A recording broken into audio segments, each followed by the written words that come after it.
Believe it or not, there's actually quite a few Marvel games currently in development, more than there are Star Wars games, which I find to be a bit of a surprise. At the time of recording this, we have 7 confirmed Marvel games that are on their way, with a few more rumored to be being worked on behind the scenes. So today I'm going to go over all of them, give you every detail about each game, and hopefully none of these get cancelled like the Black Panther game did a little while ago. Hey everyone, it's Andrew. With the success of Marvel Rivals, it's no surprise that Marvel games are upping their game. And a game you can expect to release later this year is Marvel's Deadpool VR. Now that is efficient exposition. Yes, that's right. For the first time since the 2013 Deadpool game, Deadpool is getting another one of his own games. This one is developed by Twisted Pixel Games, who are also known for their VR games, and is set to be the ultimate Deadpool experience. This thing is essentially a hack and slash first-person VR game where Deadpool continually breaks the fourth wall, acknowledges the fact he's in a video game. Kick back and bask in the glory of gaming's first quintuple A tropical farming sim experience. And even takes cheeky swipes at his fellow Marvel characters, acknowledging the fact that Spider-Man got to be developed by Insomniac. Spider-Man gets Insomniac, and I get this. Also, even though Ryan Reynolds has done some of the marketing for this game, he's not voicing Deadpool. Instead, Deadpool is voiced by Neil Patrick Harris, who honestly does sound a lot like Ryan Reynolds in this performance. Oh, hi new friend. Also, some of the kills and takedowns in this one do seem extremely brutal and over the top in true Deadpool style. And if all goes to plan, this game is releasing on November 18th. Spyro Gyro, a deluxe portal for 2. Now, the next game we have that's also set to release this year but hasn't yet received an official release date is Marvel Cosmic Invasion, a side-scrolling beat-em-up made by the same developers who made Teenage Mutant Ninja Turtles Shredder's Revenge. And I think you can definitely see the crossover in art style and gameplay between the two. Apparently, there's going to be a roster of 15 characters, and this one is kind of a throwback to those old arcade games. A side-scrolling beat-em-up that you play on a sweat-covered arcade machine after slamming down a few cups of Mountain Dew. Goddamn right. Each character also has a unique moveset which can be mastered if you put in the time. And just like in Super Smash Bros., you're also capable of carrying your team to the victory. When I play this, I'll certainly be the one who's getting carried. I find your lack of faith disturbing. Next up, set to release in 2026, we have Marvel 1943 Rise of Hydra, the first game from new studio Skydance New Media, which was created by Amy Hennig, who's most well known for previously working at Naughty Dog on the Uncharted series on Jak and Daxter, and for being influential in pioneering the third-person action-adventure style game with platforming elements and a gripping story. Man, I miss the Uncharted games. Uncharted 4 is so good. Here, take the wheel. What?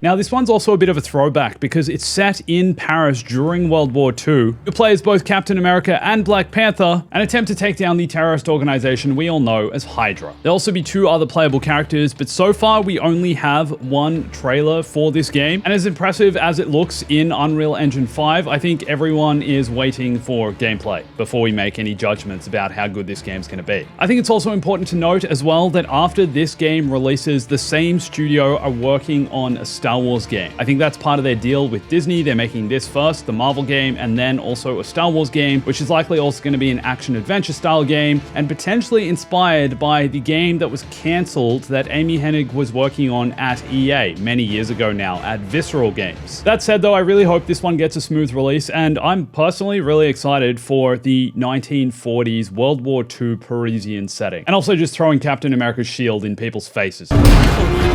Now, also set to release in 2026 is Marvel Token Fighting Souls, another fighting game. Let's be real, Marvel characters like to fight.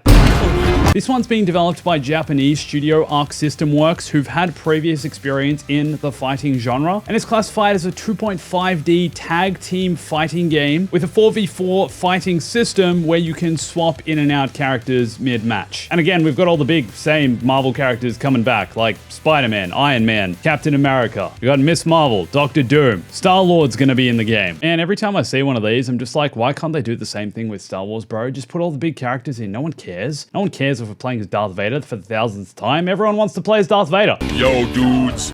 Okay, the next few games we don't know when are releasing, but the timeline will likely and hopefully be within the next 5 years. First of all, we have Marvel's Wolverine. This one I think a lot of people are excited for in particular because it's being developed by Insomniac Games, who of course make the Spider-Man games. So if it's on the same level as the Spider-Man games, I think we're all going to be happy. There have also been a few leaks for this game and leaked early gameplay footage. I'm not going to show any of that in this video, but I think it looks really promising. And just like Spider-Man, I'm pretty sure this is going to be a PlayStation 5 exclusive. Sorry, Xbox players.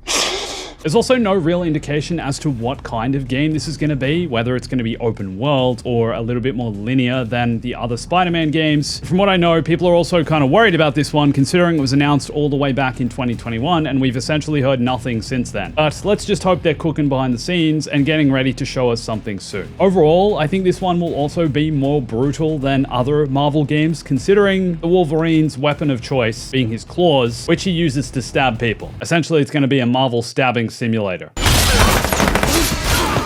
Next up, we have Marvel's Blade, a third-person action-adventure game from Arcane Studios. Now, this one is also a bit of a curveball, considering Arcane are mostly known for their first-person games, and Blade is going to be third-person. All we've seen from this one is the announcement trailer from 2023, and I think you can also see there's a bit of inspiration from the art style of Deathloop and other Arcane games in this, and considering Blade's weaponry of choice, I'm really excited for the gameplay in this one. I want to go slay some vampires in Paris. This one is being published by Bethesda, features an original story where you're going to play as Eric Brooks, a legendary daywalker, half man, half vampire. And interestingly, they've also described this game as mature, which to me means it's going to have some darker themes and also be rather violent. I guess the Blade films are kind of violent, so expect more of that, but in video game form. So next we have a Marvel game being developed by an EA studio, Marvel's Iron Man. We don't know too much about this one just yet, apart from the fact that it's being developed by Motive, who most recently spent a lot of time developing the Battlefield 6 story mode. They also most recently developed the Dead Space reboot and Star Wars Squadrons. We might have to wait a while longer to see anything of substance from this game or to even see a gameplay or trailer, and fingers crossed it doesn't get cancelled like the Black Panther game did at EA, but I'm optimistic. I think it's about time we get another Iron Man game. Also, I'm pretty sure the lead designer on this previously worked on Marvel's Guardians of the Galaxy, which I think is a seriously underrated Marvel game that kind of flew under the radar, and I've been meaning to tell you guys all this for a while, but I am Iron Man. Now, this next game isn't officially confirmed, but I'm pretty sure we all know it's coming. That's Insomniac's Marvel's Spider-Man 3. Considering the success of Spider-Man 1 and 2 and even Miles Morales, all these games having sold really well, I think we can all expect to get a third game, considering the game makes money and the story is still kind of open-ended. There's places they can go. The success of the Spider-Man games is also heavily connected to the success of the PlayStation 5 console, considering these are PS5 exclusives. So I think Sony are heavily incentivized to make more Spider-Man games, considering it also sells them more consoles and makes them more money. And if they are making Spider-Man 3, it'll be interesting to see where they take the city of New York. Are they going to expand it out even more, make the open world even bigger than it was in the previous game? I assume this one is coming after the Wolverine game though, considering Insomniac are working on that currently. And this feels like it's way down the track, but I'm wondering if they potentially even tie it into the release of the PlayStation 6. Surely that won't be coming out for a long time yet though.